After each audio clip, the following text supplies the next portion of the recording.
খারাপ ছেলে, আমি সত্যি খারাপ ছেলে। আসলে ভালো ছেলে হয়ে থাকা অভিনয়টা আমি জানি না, কারোর সাথে মিথ্যে বন্ধুত্ব প্রেমের অভিনয়টা করতে পারি না। সোজা সাপটা কথা বলি, মুখের ভাষা খারাপ, পড়াশোনায় মোটামুটি ইত্যাদি ইত্যাদি। সব ভালো ছেলেদের মাঝে আমি হয় খারাপ হয়ে থাকি, এতে ক্ষতি হবে না, বরং কিছু ভালো ছেলের মুখোশটা টেনে খুলে দিতে পারবো।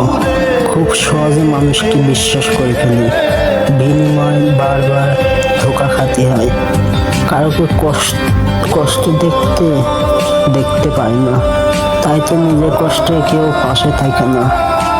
অন্যের গুণগান কে বলতে পারে না, তাই তো অন্যের মনের মতো হতে পারে না।